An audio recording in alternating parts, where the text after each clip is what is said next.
And welcome back. Our next guest has a passion for felines so much that she earned the name Cavacate.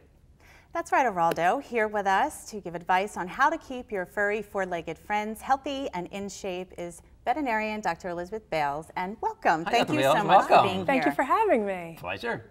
So how did you get interested in cat behavior?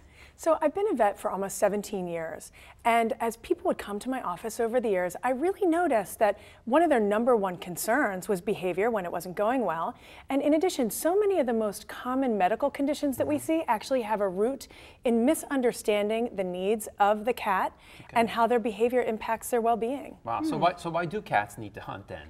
So cats are predators. They instinctively and metabolically and psychologically are all put together as an incredible hunting machine. Okay. In nature, cats hunt between 10 and 20 times a day. Wow. To live, if you're living on mice, you need to catch between 8 and 13 times a day to succeed in life, God. to live. And most people don't know that. So their whole 24-hour-day cycle is set up around hunting. They do sleep a lot. It's Right. normal for them to sleep about 15 or 16 hours a day, but the rest of it, that almost exclusively, is hunting. So when we bring them inside, as the American Association of Feline Practitioners recommended the cats be indoor only to be safe from cars and predators of cats, etc. But when we did that, we forgot that our houses are essentially just giant cages. Right. And we need to bring inside for them the things that they need to meet their innate instincts. So hunting for them, if you can imagine, it's what you did 80% of your waking hours, and now it's just gone. It's gone. And so I liken it to if you're stuck inside in a snowstorm for days and days, you get cabin fever. So they have this need and no way to express their need in a healthy way. So it turns out that they start to do things we don't like just becoming food obsessed and obese, to withdrawing and sleeping all day. So is obesity in cats on a rise because they don't have this type of activity that they had in nature, you know, what was organic to them? It is a great question. So since we've recommended they be indoor only, obesity has increased 90% in the past 10 years. Oh my God. So is it almost like people feed their families because they love them, that they're feeding like their fur babies, like they love them? That's exactly right. We humans love to love with food. But when you understand what a cat really needs, they don't need more food. In fact, we're actually killing them with food. An obese cat is 2.7 times more likely to die than a healthy weight cat, 4 times more likely to develop diabetes. It is really dangerous for a cat to be obese. Is it more like breed specific as to like what cat should weigh what, or is there like an overall like this cat should weigh this weight because like, it's this? The different type of cats you mean? That's like, so so that's like a great question. That's a great question. So it is based on their bone structure and how large they should be. And a cat can be healthy at 8 pounds if that's how the way you're made up, or a cat can be healthy at 15 pounds if that's the way your body's made up. So another great time to say it's important to have a good vet visit because only 10% of people with an obese cat know it.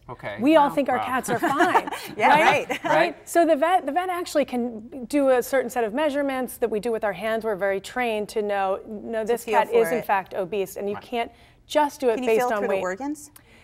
Well, we're mostly feeling the amount of fat between the ribs and our fingers. And then there's something called a pet obesity score where we're looking at a lot of other body structures. Now I see you got a feeding system here for the cats, right? This is what you created, Yeah, this is what I created. Well, so please what we tell know, us a little bit more about you know, we it. know that cats are hunters, and I focus on the science. They need to catch between 8 and 13 mice a day to live.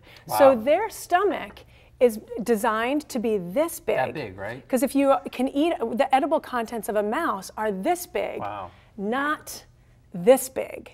So when we feed our cats from a bowl, we feed them really tasty food because we want them to eat. And so they overeat and don't have the natural self-regulation mechanisms to stop. So there's a couple of things at play here. We know we need portion control. We know we need exercise. Hunting is their built-in exercise. And then we know that they need, as a predator, to enact that predatory instinct at mealtime. You know, we say the phrase a game of cat and mouse, but to a cat, it's not a game. Psychologically, they need to enact that predatory instinct at mealtime. Is there a specific time that they need to do it for? Another great question. So they're actually 24-hour-a-day creatures, so they will hunt and eat 24 hours a day. Does their metabolism move that way too? It should if things are going right. If it's fed right. So they need to be able to just have the option to use their claws and teeth and pounce on their prey at mealtime. So I would learn all of these things in my pursuit of knowledge about cats and then think, but what are we supposed to do? There's no way to carry that out. We all keep going back to the bowl. So I invented the no bowl feeding system. No bowl feeding system. Nice. I love that. So does this help the cat, like, to beat obesity in cats, like by Absolutely. having this particular For all system? those reasons. So we're going to measure the food, and that's something your vet can help you with too, is to know how much your cat should be eating.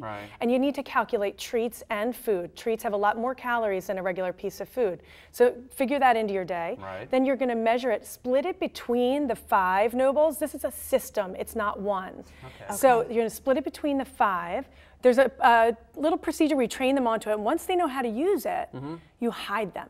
Okay, so the cats have to be trained how to use it. So if you're going from, like myself who has a cat, and so we have the bowl out at a specific area. Now, to retrain my cat to find the food, would I have to like show her it first, or how does that work? That's exactly right. So your cat has been conditioned to eat in a way that's counter to their nature. Interesting. But it's going to take just a few simple steps to train them back, and it's so worth it because it impacts. It's fun for you. It's like fun I'm food ready to time. use it myself right now. Exactly. It's really fun. It's fun for you, lunch. and it's fun for the cat once they get accustomed to hunting again. So what you're going to do is measure the dry food, split it between the 5, and then hide them. So now your cat is actually using all of their hunting instincts, which is mostly the nose, and they're finding it. Once they find it, they get to play with it just like they would play with their prey in nature to dispense that small portion.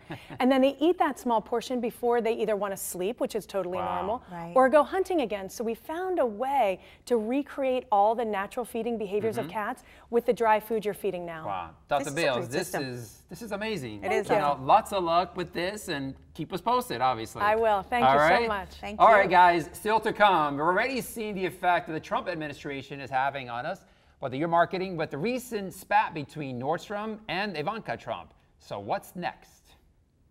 Marketing expert Tina Wells weighs in to tell us that and more when Healthy Lifestyles with Araldo returns in a moment.